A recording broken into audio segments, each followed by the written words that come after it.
예수님처럼 보이십니다. 옆에 분하고 한번 그렇게 얘기해 볼까요? 예수님처럼 보이십니다.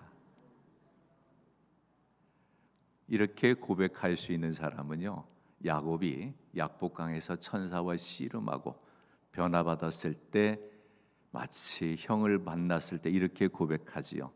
하나님을 배우는 것처럼 뵙습니다. 하나님처럼 보인대요. 형이 어떤 사람이요? 변화를 받은 사람이, 은혜를 받은 사람이.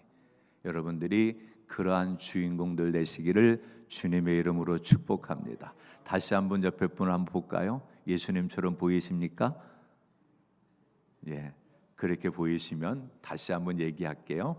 예수님처럼 보이십니다. 할렐루야. 참 감사해요. 이번에 정말 해도 끊이지 않는 것이 제주 성령 컨퍼런스 이후의 이야기들입니다. 하여튼 이야기할 때마다 은혜가 되고요. 이야기할 때마다 이번에는 꼭 가야 되겠다라고 하는 그런 마음이 막 생길 정도예요. 오죽했으면 그때 참석하신 분들이 전화 와가지고 언제 또 합니까?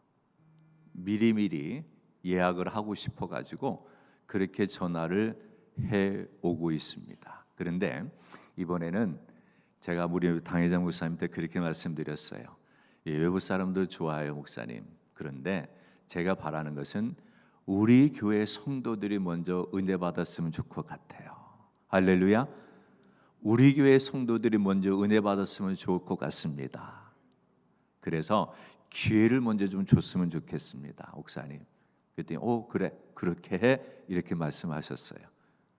우선권은 우리 교회 성도들에게 먼저 주어질 것입니다. 꼭 기억하시고 은혜 받는 자리는 앞다퉈서 가셔야 돼요. 천국은 침노하는 자의 것이라고 예수님이 분명히 말씀하셨습니다. 은혜는 저절로 주어지는 게 아니고요, 사모하는 것만큼 주어지십니다. 믿으십니까? 이렇게 말씀하셨잖아요. 내 믿음대로 될지어다. 내 믿음대로 될지어다.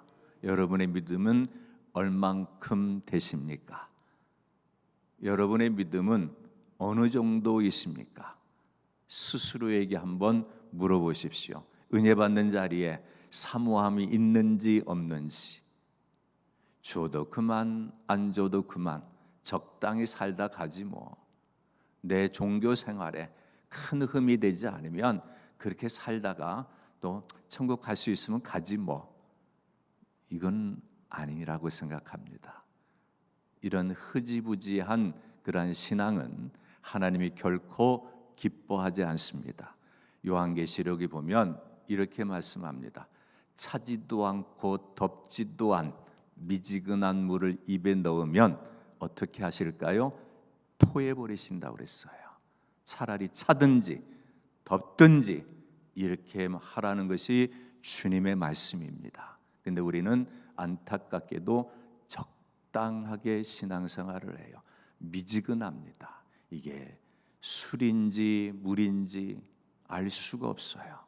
이게 성령 받은 사람인지 성령이 소멸된 사람인지 분간을 할 수가 없습니다.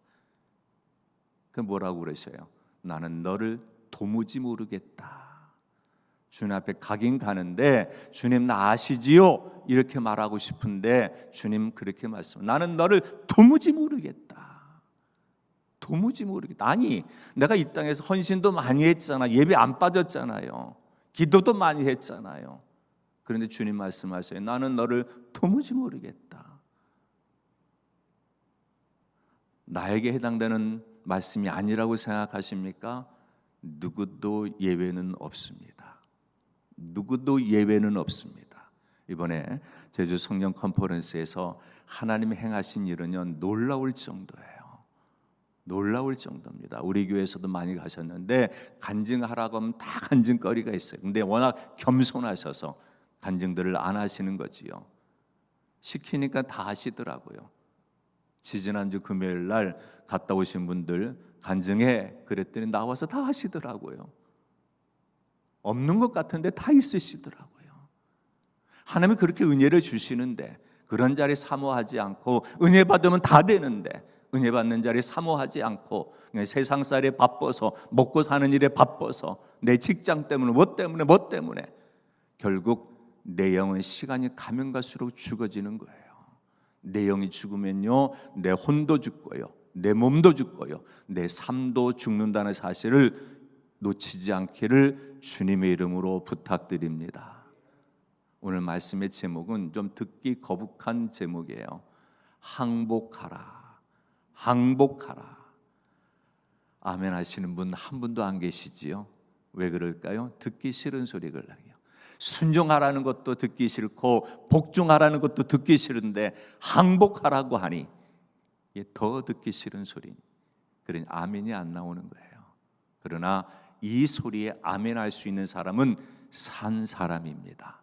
이 소리에 아멘할 수 있는 사람은 믿음 있는 사람이고, 이 소리에 아멘하는 사람은 성령 충만한 사람임을 믿으시기를 주님의 이름으로 부탁드립니다. 할렐루야.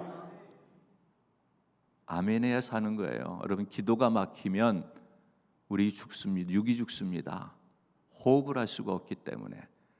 근데 영적인 아멘이 사라지면 기도가 막힌 거예요.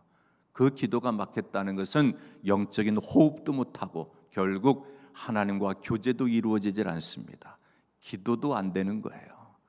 기도할 때마다 잡생각이 나고요, 기도해도 힘이 없고요, 기도해도 하나님 들으시는지 안 들으시는지, 하나님 살아계시는지 안 살아계시는지 그것조차도 알 수가 없는 거예요.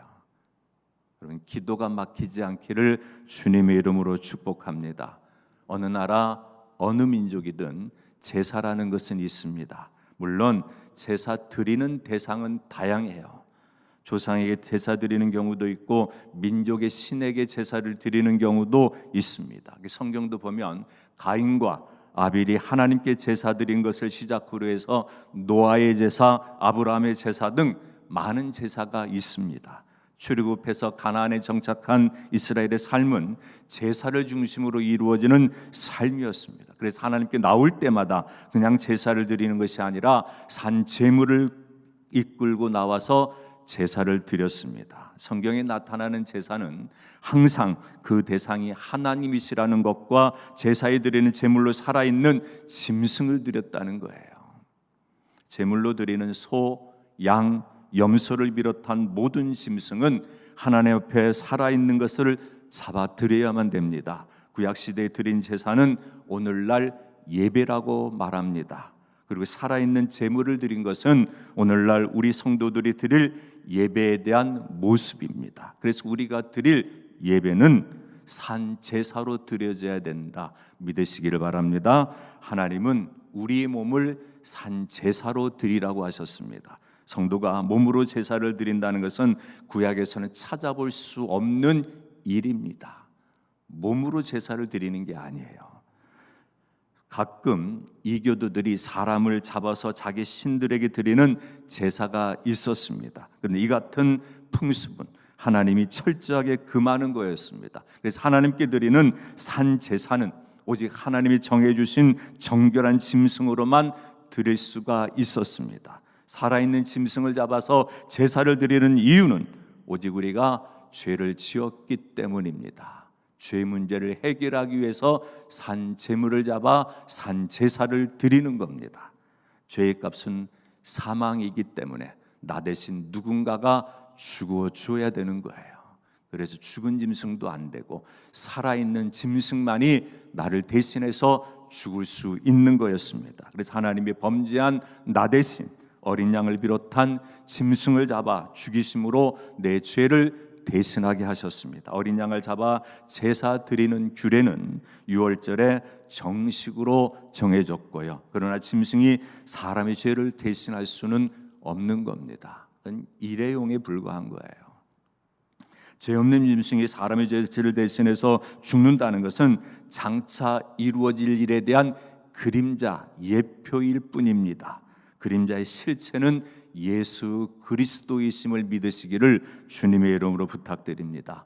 예수님이 나를 위해서 어린 양으로 오셨습니다. 어린 양으로 오신 예수님이 유월절 양 잡는 날 모든 인류를 위해서 우리 모든 죄를 대신해서 십자가에서 살아있는 채로 하나님 앞에 제물이 되어 드려졌습니다.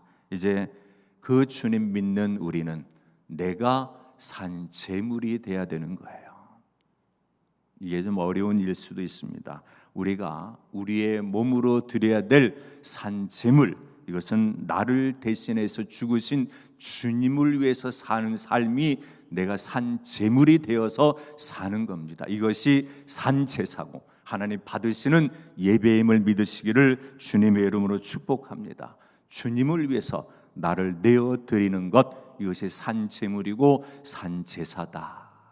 하나님 우리에게 원하시는 건 이런 모습이에요. 여러분 그렇게 살고 계심을 스스로에게 한번 물어보시기 바랍니다. 내가 그렇게 살고 있나? 내가 주님을 위해서 살고 있나? 나를 위해서 살고 있나? 내가 사는 목적이 무엇 때문인가? 내가 손해보는 것은 도저히 견딜 수 없고 주님을 위해서 희생하는 것은 적당히 하다가 말지 뭐. 이건 주님을 위해서 사는 삶은 아니지요. 근데 그렇게 깨닫지도 못하고 알지 못하는 이유가 우리가 성령이 소멸되어 버렸고 은혜 받지 못했기 때문에 그렇게 사는 거예요. 우리 제주 성령 컨퍼런스에 있었던 일 중에 하나가 우리 교회 성도들 중에 그런 분 나와서 간증하신 분이 계세요. 도저히 올 수 없는 상황. 그래서 짐을 싸면서도 이건 아니다. 의사도 말리고 가면 안 된다. 남편을 택하든지 다른 교회를 택하든지 둘 중에 택하라고 할 정도로 아주 급박한 육신의 어려운 상황을 만나고 있었는데도 불구하고 하나님 그 마음에 은혜를 주시니까 가지 않고는 견딜 수 없어서 가야 되겠다고 하는 이유 8가지를 적어서 조장님에게 보내고 참석했더니 하나님의 그 은인 마음을 받으시고 은혜를 부어주셔서 몸이 회복이 되어지는 은혜를 허락하시고 성령 충만받아 방언을 말하게 되고 하나님 영광을 돌리는 사람으로 하나님 세워주셨다는 사실이에요. 여러분 영이 잘 돼야 내가 사는 겁니다. 이유가 뭔지 아십니까? 우리는 하나님의 형상대로 창조함 받은 존재이고 우리 속에 하나님이 영을 불어넣어 주셨기 때문에 생기를 불어넣어 주셨기 때문에 영이 살아야 되는 거예요. 내 영이 죽어버리면 다 죽는 겁니다. 내 영이 죽어버리면 내가 살지 못하는 거예요. 내 삶이 괜찮다고요? 잘 된다고요? 주님 앞에 가면은 드러날 것입니다. 나는 너를 도무지 모르겠다. 그것이 불법을 행하는 사람이고 하나님 은혜 안에 거하지 못하는 사람의 모습이라는 사실을 우리는 놓치지 않았으면 좋겠습니다. 우리 몸으로 드릴 영적 예배, 그것이 내가 산 제물이 되어 살아 드리는 주님을 위해 살아가는 우리의 삶이 바로 내가 하나님께 항복하는 삶이에요. 내 뜻 내려놓고 내 고집 내려놓고 내 방법 내려놓고 항복할게요. 주님 대항하지 않고 주님 뜻 따를게요. 주님 원하시는 대로 살게요. 이것이 항복하는 삶임을 믿으시기를 주님의 이름으로 축복합니다. 우리가 드릴 영적 예배는 신령과 진정으로 드려지는 예배잖아요. 우리가 신령과 진정으로 예배한다는 것은 하나님은 영이시기 때문에 그렇습니다. 눈에 보이시는 분이 아니에요. 우리 육신의 눈으로 볼 수 있는 분이 아니십니다. 그래서 우리가 드려져야 되는 예배는 오직 신령한 예배여야 돼요. 신령한 예배로 드리는 예배는 성령의 인도하심을 따라 살면서 성령의 인도하심을 받아서 순종하며 가는 것이 신령한 예배임을 믿으시기를 주님의 이름으로 부탁드립니다. 진정한 예배는 진리로 드리는 예배예요. 다시 말해서 하나님 말씀에 따라 살아가는 그러한 삶이 진정으로 드리는 예배의 삶입니다. 여러분 삶 속에 하나님의 말씀이 얼마나 많이 존재하고 계십니까? 하나님 앞에 우리가 심판받을 때 무엇으로 심판받는지 아십니까? 이 말씀으로 심판받는 거예요. 하나님 우리에게 말씀을 주신 이유는 그 말씀 가지고 내가 판단해서 그 말씀대로 내가 너를 보겠다 이거예요. 이것이 바로 우리에겐 저울이고 잣대고 표준이라는 겁니다. 이 말씀이 내게 많이 존재해야 되는데, 많이 암송하고 그 말씀대로 내가 살아가려고 힘들어도 순종해 가려고, 복종해 가려고, 항복하며 가려고 해야 되는데, 그것이 안 되면 주님 앞에 서는 그날 나는 어떻게 될까요? 말씀대로 판단하신다고 그랬습니다. 제 말이 아니에요. 시편 148편 9절 말씀입니다. 말씀대로 판단하시겠다는 것이 하나님의 말씀이에요. 그렇다면 우리 삶 속에 얼마나 하나님의 말씀이 존재하고 있느냐는 거예요. 그 말씀이 살아서 얼마나 나를 지배하고 있느냐는 거예요. 그 말씀이 내 삶 속에서 나 얼마나 영향력 있게 나를 이끌어 가고 계시냐는 거예요. 그냥 암송하라는 얘기가 아닙니다. 그 말씀이 살아있는 말씀으로, 하나님 내게 하시는 말씀으로, 내게 주신 명령으로 얼만큼 내가 받아들이고 순종하며 가고 있느냐는 거예요. 내 고집이 살고 내 생각이 살고 내 삶의 방식이 살아나는 것은 하나님의 말씀이 사라지는 거예요. 하나님 무시하는 거예요. 그러다 보면 결국 나 때문에 하나님의 그 영광스럽고 존귀한 이름이 멸시받고 천대받고, 나 때문에 하나님의 영광이 가려지는 그런 삶을 살아갈 수밖에 없는 거예요. 부탁드립니다. 이러한 삶을 살고 계신 분들, 하나님의 은혜를 사모할 수 있기를 주님의 이름으로 축복합니다. 하나님의 은혜가 아니면 살아갈 수가 없어요. 하나님의 은혜가 아니면 회복할 길이 없어요. 하나님 우리에게 기회라는 거 주십니다. 그냥 멸망의 길로, 아이고 귀찮아, 너 내가 버려버릴게, 그렇게 하시는 분이 아니셔요. 저도 고집이 굉장히 센 사람입니다. 제 스스로도 알아요. 아멘 해도, 순종하면 간다고 해도 어느 순간인가 제 고집이 살아나고 제 방법이 살아나고 제 생각이 살아나서 저도 당회자 목사님 마음을 참 많이 아프게 해드렸어요. 그것이 하나님 보시기에 또 얼마나 마음이 아프실까, 그런 생각도 해서 회개도 했습니다. 그런데 하나님의 기회라는 걸 주시더라고요. 어떤 기회일까요? 회개할 수 있는 기회를 주셨어요. 회개하는 길만이 사는 길이다. 돌이키는 길만이 사는 길이다. 네 생각 내려놓고, 내 방법 내려놓고, 내 뜻 내려놓고, 네 계획 내려놓고 하나님 말씀 앞에 항복해라. 두 손 들라는 거예요. 그러면 하나님이 살려주십니다. 회복시켜 주십니다. 은혜 허락하셔서 다시 한번 하나님과 동행하며 하나님 허락하신 은혜 누리며 살아갈 수 있는 그런 사람으로 하나님 이끌어 주신다는 사실입니다. 제가 그걸 체험했어요. 아직도 더 많은 걸 회개해야 되고, 더 많은 걸 하나님 앞에 토해내야 되고, 더 많이 변화가 일어나야 되겠지만, 그래도 감사해요. 저희 기회라는 걸 주셨기 때문에. 여러분도 똑같습니다. 하나님은 우리에게 기회를 주셔요. 한 번 잘못했다고 버리시는 분이 아니라, 그러지 마라, 그러지 마라, 말씀을 통해, 또 사람과의 대화를 통해서, 누군가의 권면을 통해서 내게 말씀을 계속 하시는 거예요. 그러지 마라, 그러지 마라, 그러면 안 돼. 돌이켜, 돌이켜, 내 안으로 다시 와, 이렇게 말씀하시는데 우리는 그 말에 귀를 기울이지 않습니다. 왜 그럴까요? 이미 둔할 대로 둔해져 버린 우리의 영 상태가 그렇기 때문에 그렇습니다. 잠자는 영혼이 되어버렸고요, 병든 영혼이 되어버렸고요, 상처받은 영혼이 되어버렸고요, 심지어는 죽어버린 영혼이 되었기 때문에 그 말에 반응이 없어요. 하나님 앞에 나와서 예배한다고 해도 아무런 반응이 없습니다. 아멘도 못합니다. 그는 스스로 나는 죽었습니다라고 반증하는 거예요. 이곳에서 주시는 말씀, 여러분 죽이려고 주시는 말씀도 아니고, 살리려고 주시는 말씀이고, 회복시키려고 주시는 말씀이고, 온전한 길로 내 뜻대로, 하나님의 뜻대로 이끄시기 위해서 주시는 말씀인데 반응이 없다. 죽은 사람만 반응이 없는 거예요. 죽은 사람이 아무리 욕해도요 반응하지 않습니다. 발로 걷어차도 반응이 없습니다. 여러분, 반응이 없다, 깨닫지 못한다, 이건 내가 죽었다고 하는 반증입니다. 하는 말씀 듣고 마음에 찔려서 가슴을 치는 것이 살아있는 것이고요. 그것이 건강한 사람이고요. 아멘 하지 못하고 받아먹지 못하는 건 병들었다는 증거입니다. 이러한 사람들은 하나님 앞에 나와 통회하고 자복하고 성령 충만함 받아야 여러분의 삶이 하나님의 축복의 삶으로 바뀌어질 수 있는 거예요. 부탁드립니다.